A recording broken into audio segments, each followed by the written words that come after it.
Sekarang adalah kelas untuk matematik tingkatan 4, bab 2, asas nombor. Okey. So, katakanlah kita dapat soalan macam ni. Diberi 1122 asas 3 tambah dengan y dalam asas 7 sama dengan 118 dalam asas 9. Maka, hitung nilai y. So, of course lah mula-mula sekali kita akan cuba nak cari y dulu. Mana kata y dalam asas 7 sama dengan pindahkan 1122 dalam asas 3 ke belah kanan. So, bila pindah dia jadi tolak macam biasalah. Tapi, pada waktu ni lah student akan sedar agak susah kalau nak dibuat. Sebab apa? Sebab berbeza asas. So, sekarang pelajar ada dua pilihan. Sama ada nak tukar 118 dalam asas 9 ke dalam asas 3, lepas tu baru tolak. Ataupun nak tukar 1122 dalam asas 3 ke dalam asas 9. Okey. So, kalau dah tukar pun, setiap ni kita dah tukar dalam mana-mana asas, nak tolak pun satu hal juga. Okey. Sebab susah untuk kita tekan kalkulator yang bukan asas 10. So, sebab itulah untuk jawab soalan ni, kita kena balik kepada basic. Apa basic dia? Okey, ini. So, dalam bab ni sebenarnya hanya ada dua skil paling asas yang pelajar kena kuasai. Okey. Kalaulah nombor yang diberi merupakan dalam asas 10, kalau kita nak tukar ke dalam asas yang bukan 10, sebagai contoh apa asas bukan 10? Asas 2, asas 3, asas 4, asas 5 sampailah asas 9 sekalipun. Dan lebih daripada tu pun ada. Tapi tak kisahlah. Dan kalaulah kita diberi asas bukan 10, kita nak tukar ke dalam asas 10, ada caranya juga. So, sebab itulah sekarang kita akan cuba belajar dua skill paling asas yang perlu, yang wajib dikuasai oleh semua pelajar. Yang pertama, menukar nombor yang asasnya 10 kepada asasnya yang bukan 10. Kaedah ni kita panggil bahagi, lalu kita tengok baki dia, baki nombor. Of course lah saya akan tanda benda ni sebagai BB. Bahagi, baki. Okay.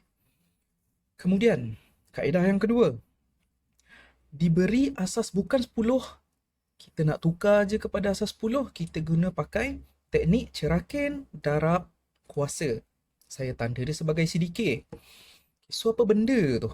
Apa benda dua kaedah tu? Jom kita tengok satu-satu. Kalaulah bahagi lalu kita tengok baki, ada 4 step ataupun 4 langkah yang benda paling penting perlu pelajar ikut. Yang pertama, kita kena tahu asas berapa. Asas dia berapa.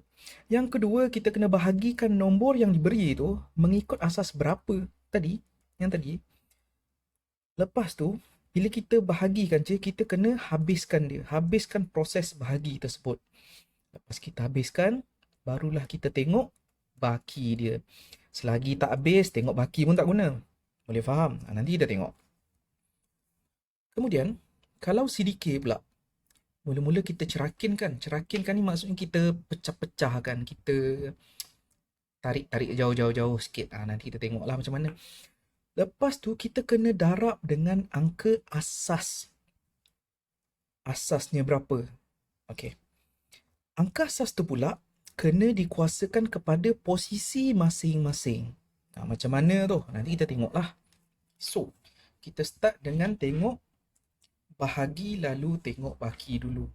Sebagai contoh, tukarkan 203, ini maksudnya dalam asas 10 lah ni. Ingat kalau dia tak tulis, maksudnya ini asas 10. Ke dalam asas 5. Titik. So, macam mana kita nak buat? Ambil 203 bahagi dengan asas dia. Asas dia berapa dia minta? Asas yang diminta adalah 5, maka kita bahagi dengan 5. Ingat kita ingat balik prinsip yang kita belajar tadi. Kena tahu asas berapa. Dia minta asas 5. Dia minta asas 5. Kita ada asas 10. Kita bahagi dengan asas yang diminta. So, 203 bahagi dengan 5. Dapat perpuluhan kan? So, kita kena back to basic masa sekolah rendah. Berapa darab berapa? Kurang sikit daripada 203. 40 cikgu. Okey, 40 darab 5. 40 darab 5 sama dengan 200. So, 200 ni, tengok dawat hijau ni, letak dekat ujung sikit. 203 ni turun. 203 tolak 200, dapatlah baki 3, kan? Okey, tak habis lagi ni. Kena habiskan. Ingat prinsip dia kena habiskan. 40 ni, bahagi dengan 5 lagi. Dapatlah 8. So, 8 darab 5, dapat 40 kan? 40 ni turun bawah. 40 tolak 40, baki kosong. Okey. Tak habis lagi ni cikgu, ada lagi 8. Ada lagi 8 ni. 8 ni bahagi dengan 5. Tak adalah. Tapi 1 darab 5, 5. So, 1 darab 5, 5. 8 turun, 8 tolak 5, baki 3. Okey. Ada lagi cikgu? Ada. Tinggal apa? Sebab tadi kita 1 darab 5 kan, mestilah 1. Berapa darab 5 dapat dengan 1?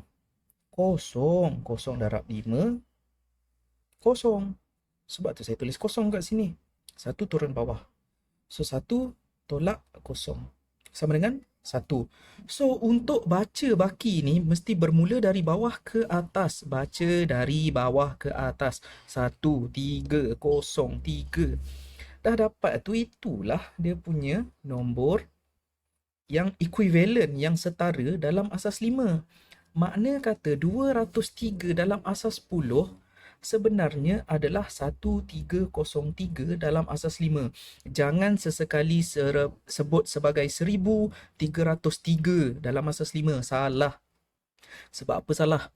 Sebab benda yang bukan asas 10, dia tak ada 10, ratus, ribu, puluh ribu, tak ada. Dia tak ada. Tak ada ribu, tak ada ratus, tak ada puluh, tak ada sar. Tak ada. 1303. Sebut macam tu je. Okay. So, barulah kita faham kaedah BB. So, sekarang, kalau CDK pula macam mana? CDK dia macam gini. Tengok soalan. Tukarlah 1011 asas 2 ke dalam asas 10. Macam mana nak buat? Tengok saya tulis. Saya tulis dulu 1011 dalam asas 2. Tengok saya tanda dengan color merah asas dia. Lepas tu, dawat hijau ni sebagai penanda untuk dia punya posisi. Okay. Tak faham? Kalau tak faham, tengok ni. Angka asas dikuasakan kepada posisi masing-masing. Sebelum tu darab dengan angka asas dia.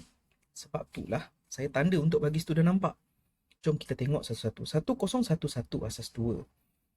Kita nak mula daripada belakang lah. Tak mula daripada depan pun boleh, tapi takut confuse. Sebaiknya kita mula daripada belakang. 1.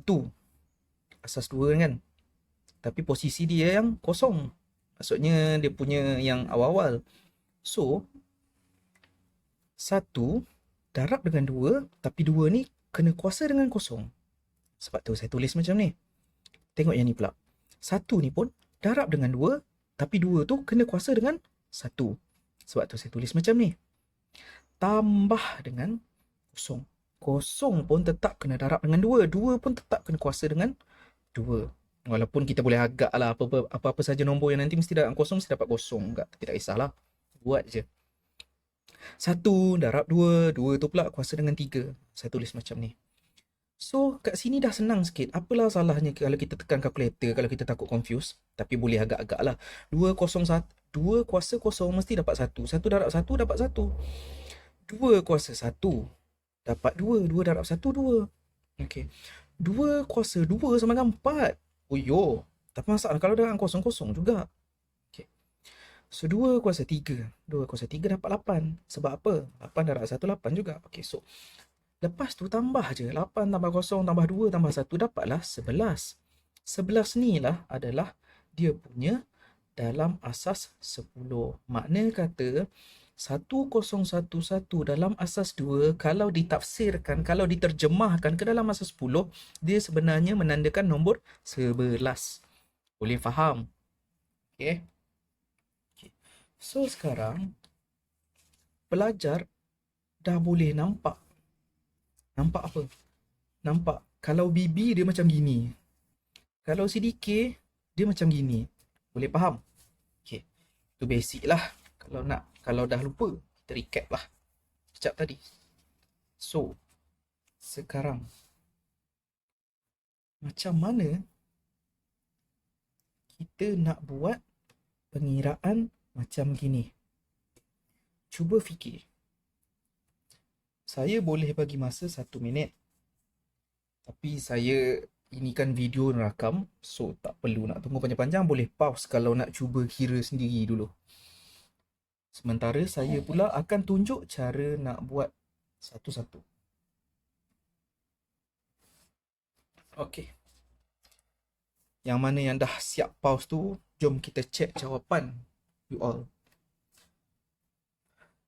Cara paling senang sebenarnya bukanlah tukar ke dalam asas, maksudnya 118 ni, asas 9 ni tukar ke dalam asas 3, ataupun 1122 asas 3 ni tukar ke dalam asas 9. Tak, itu serabut. Nak tolak dia punya tu pun memang serabut. So cara paling selamat, tukar je ke dalam asas 10. Apa-apa sekalipun tukar ke dalam asas 10, tolak macam biasa, kalkulator pun dah memang takkan salah. Lepas tu kita tukar je balik ke dalam asas yang kita nak. Itu je. Boleh faham? Okay. So, saya memang nak tukar benda ni ke dalam asas 10. 118 dalam asas 9 ni, kalau saya tukar ke dalam asas 10, dia akan jadi macam mana? Dia akan jadi, saya dah buat kiraan sebenarnya. Tengok ni. 118 dalam asas 9. Saya buat macam cara yang saya tunjuk tadi. Kembangkan, darabkan, kita kuasakan. So, saya akan dapat 81 tambah 9 tambah 8. Saya akan dapat 98 dalam asas 10. Tolak. Saya pun buat juga untuk 1122 dalam asas 3. Kembangkan, darabkan, kuasakan. Saya pun dapat benda ni dalam 44. Okey. Dalam asas 10. Habis tu, takkan tak boleh kira 98 tolak 44. Mestilah dapat 54 dalam asas 10. Okey. 54 dalam asas 10. Tapi soalan cakap dalam asas 7 sebenarnya, Y tu. So 54 ni kita kena tukar ke dalam asas 7. Macam mana nak buat? Macam yang kita belajar BB tadi. 54 bahagi dengan 7. Tak boleh. Tapi 7 darab 7 kita dapat 49. So 54 tolak 49 kita dapat bagi 5. Ni senang sikit. 7 bagi 7 dapat 1 lah. So 7 tolak 7 dapat kosong lah baki dia. Kita habis lagi. 0 darab 7 sama dengan 0. 1 tolak 0 sama dengan 1. So kita akan dapat 105 dalam asas 7. Kita tukar 54 dalam asas 10 ni, kita dapat 105 dalam asas 7.